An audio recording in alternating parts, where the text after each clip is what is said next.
Pakistan India کے معاملات ہی پر ظاہر فوکس ہوگا، کیونکہ ابھی ایک سچویشن جو ہے وہ ٹینس ہے.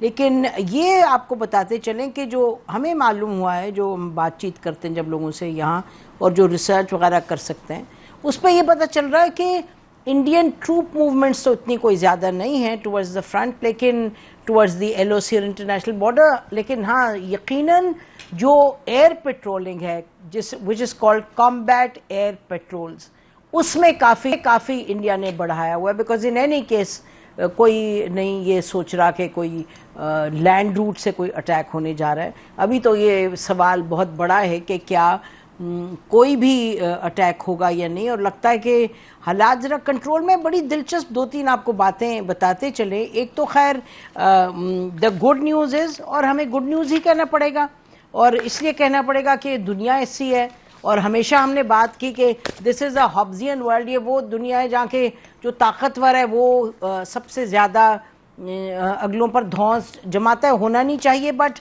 یہ رولز بیسڈ دنیا تو کم نظر آ رہی ہے، ہونی وہی چاہیے.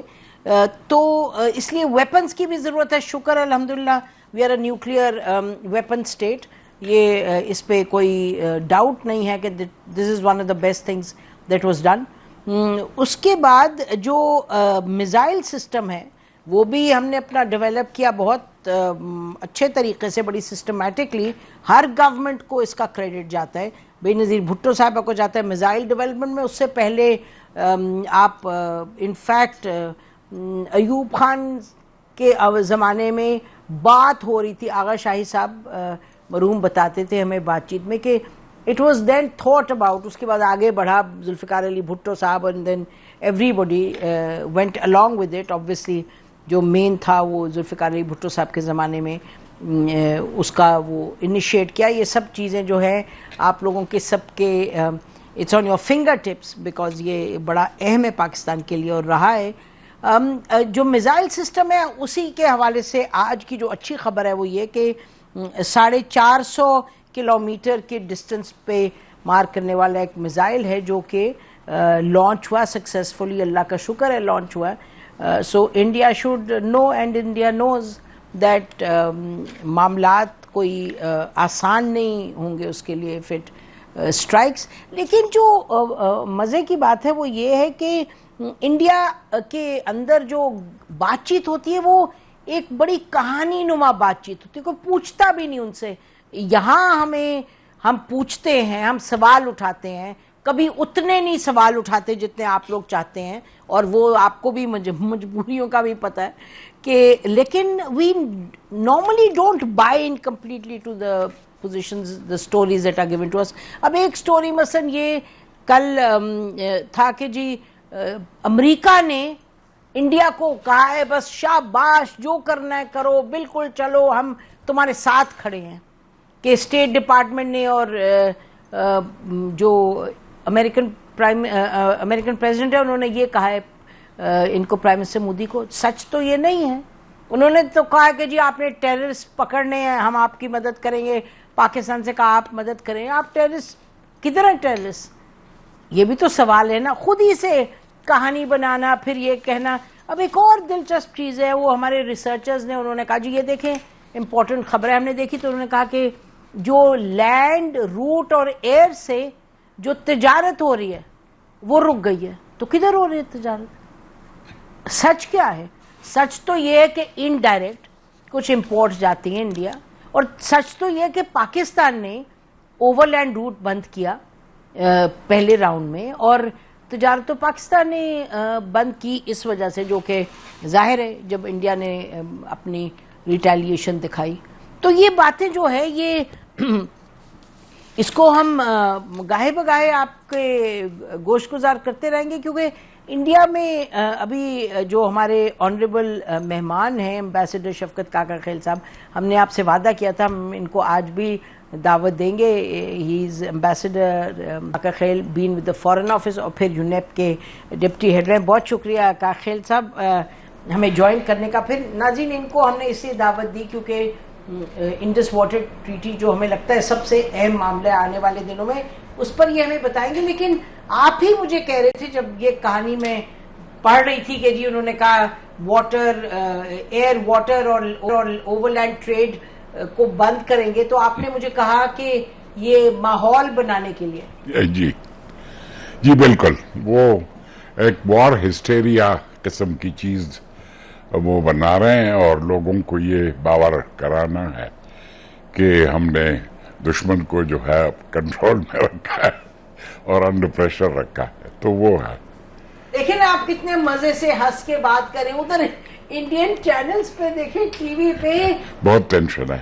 Very angry. بالکل. آپ جیسے کہہ رہے تھے ابھی پروگرام سے پہلے کہ ایکچولی وہ ان کی کمزوری کی عکاسی کرتے ہیں. جی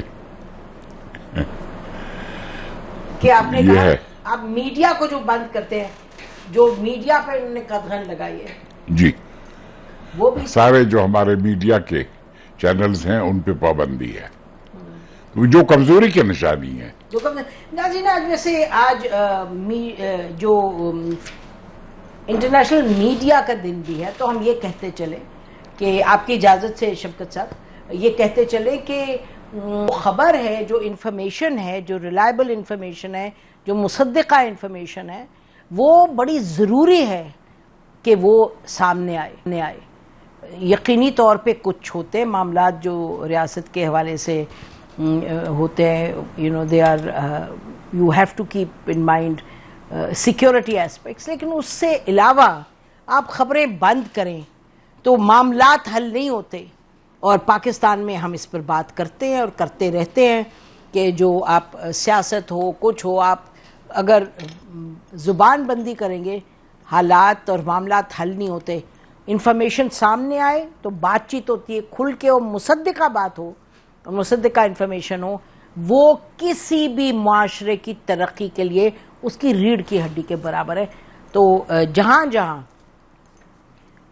آپ پریس کو کنٹرول کرتے ہیں، ناجائز کنٹرول کرتے ہیں، تو اس سے طاقت نہیں بڑھتی، کسی کی نہیں بڑھتی، انڈیا کے بھی نہیں بڑھے گی. اچھا شفقت کاکا خیل صاحب، تو میزائل پر آپ کچھ کہنا چاہیں گے؟ یہ جو انہوں نے 450 کلومیٹرز کا ابدالی اس کا نام ہے اور 450 جیسے آپ نے کہا 450 کلومیٹر تک اس کی ریچ ہے. تو ایک سگنیفیکنٹ ایڈیشن ہے پاکستان کے میزائل کا جو سٹاک ہے، اور وہ تو ظاہر ہے پیپل وڈ فیل گڈ کہ our position has been further augmented. جی بالکل بالکل، کاش یہ نہ ہوتا، جی لیکن کاش پھر انڈیا مختلف بالکل. اچھا آپ دیکھیے جو انہوں نے کیا ہے اس پر انڈس واٹر ٹریٹی پہ، کل آپ نے بڑی ہمیں سب کو یو ایجوکیٹڈ آس کہ اس کی اوریجنز کیا تھی ٹریٹی کے، کہ 9 سال لگے اور کہ شروع میں پانی بند ہوا، یہ سب ہوا. تو اب یہ بتائیے گا کہ جو ٹریٹی پر یہ بھی ہمیں معلوم ہے کہ 2-3 سال سے یہ کہہ رہے ہیں کہ جی ریویو کرو اس کو، ہم اس کا یہ کلوز دیکھنا چاہتے ہیں، کہ پاکستان ہیز ریزسٹڈ. اب کیا جو انہوں نے کہا ابینس، پہلے تو ان ابینس کا مطلب کیا؟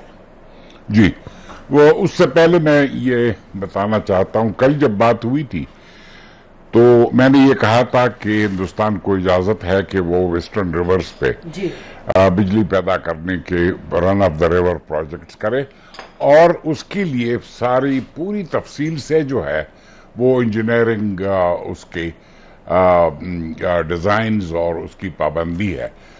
تو اگر پاکستان کو یہ اجازت ہے کہ وہ ان پروجیکٹس کے بارے میں پوری معلومات اس کو حاصل ہو اور وہ اس کو ایگزامن کرے، اور اگر کوئی اعتراض ہے تو اس کے حل کے طریقے ہیں. تو وہ یہ جو طریقے ہیں جس کو ڈسپیوٹ سیٹلمنٹ میکنزم کہتے ہیں، یہ پوری دنیا میں مشہور ہے، اور جو ریپیرین ملک ہوتے ہیں مختلف بیسنس کے، تو ان کی یہ خواہش ہے کہ اس قسم کا نظام جو ہے وہ ان کے ہاں بھی ہو. آپ کے جو ہے Bangladeshis would love to have that, Nepalese would love to have that, اور یہ ہے کہ اگر اس پورے ایگریمنٹ میں کسی سوال پہ بھی کوئی شک ہو تو وہ پہلے جائے گا کمیشن کے پاس. اگر کمیشن ان سوالوں کا جواب نہیں دے سکتا تو یہ بن جاتے ہیں differences, questions become differences if they are not addressed. Differences کے لیے وہ ایک پروسیجر ہے کہ ورلڈ بینک جو ہے کسی ممتاز انجینئر کو مقرر کرے گا with the prior approval of the parties, اور وہ جو ہے پروفیشنل انداز سے دونوں موقع کو بھی دیکھے گا اور یا دیکھے گی اگر انجینئر خاتون ہے، اور فیصلہ جو ہے وہ neutral expert will give a verdict which is binding. اور اگر نیوٹرل ایکسپرٹ سے بھی معاملہ طے نہیں ہوتا then you have to go to the third tier is the court of arbitration, جو انٹرنیشنل کورٹ آف آربیٹریشن کے قواعد اور طریقوں کے مطابق اس کو قائم کیا جاتا ہے.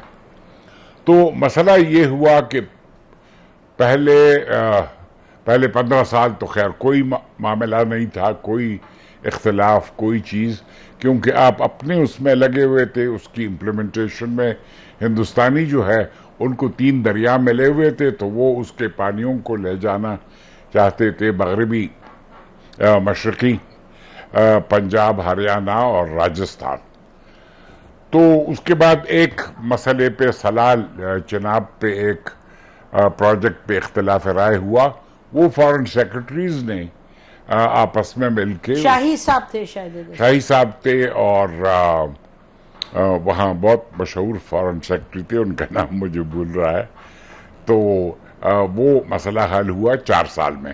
74 میں مسئلہ پیدا ہوا، 78 میں اگریمنٹ ہوا. اور شاہی صاحب نے، مجھے یاد ہے ایک دفعہ انہوں نے ذکر کیا کہ تو سلال پہ اگریمنٹ نہیں ہو رہا تھا، تو ہی سیڈ آئی تھنک یہ واجپئی صاحب فورن منسٹر تھے، تو انہوں نے کہا کہ انہوں نے مجھے بلایا میٹنگ کے لیے، اور میں نے کہا مسئلہ ہو گیا ہے، تو انہوں نے کہا فکر نہ کرو. تو he said he had to intervene, but settlement ہو گئی جیسے اپنے. So that was the first example when the two countries were able to resolve an issue without bringing any external mediator or arbitrator.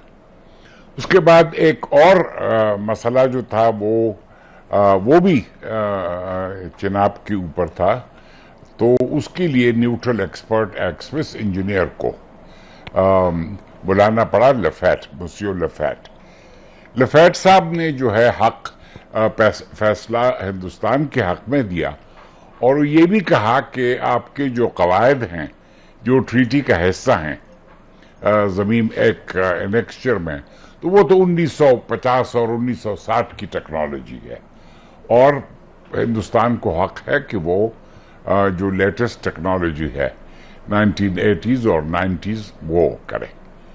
تو پاکستان نے مان لیا، لیکن اس سے پاکستان کو بہت مایوسی ہوئی کہ اب تو جو ٹریٹی کے تحفظات ہیں، جو سیف گارڈز ہیں، تو وہ خطرے میں پڑ جائیں گے. تو ایک وہ مسئلہ تھا. تیسرا جو ہے تو شفقت صاحب، شوڈ پاکستان ہیو ایکسپٹیڈ، کہ مجھے یاد ہے آپ کہیں ذکر بھی کر رہے تھے کہ جو ٹیکنالوجی کا معاملہ ہے، کوئی Pakistan and the parties were bound کے جو ٹیکنالوجی ہے، اب آپ بدلتی ٹیکنالوجی کے ساتھ نئی چیزیں نہیں کریں گے، بیکاز اگر ٹیکنالوجی نہیں کریں گے. اور یہ بعد میں پاکستان نے مانا کیوں پھر؟ پاکستان نے اس لیے مانا کہ رولز میں یہ ہے کہ جب آپ اگری کرتے ہیں کہ فلاں آدمی نیوٹرل ایکسپرٹ کا کام کرے گا، تو اس کی جو ورڈکٹ ہے وہ آپ کو تسلیم کرنی. آپ نے کہا کورٹ آف آربیٹریشن بھی ہے. اچھا، اب تیسرا جو معاملہ ہوا، ایک سلال، ایک اور یہ دوسرا بگلیار، اور تیسرا جو مسئلہ وہ کشن گنگا. تو اس پہ جو ہے تنازع 2007 میں شروع ہوا، 2010 میں کورٹ آف آربیٹریشن قائم ہوا، اور 2013 میں یہ جیلم کے اوپر ہے. تو انہوں نے فیصلہ تو ہندوستان کے حق میں دے دیا، لیکن اس میں 2 باتیں کی.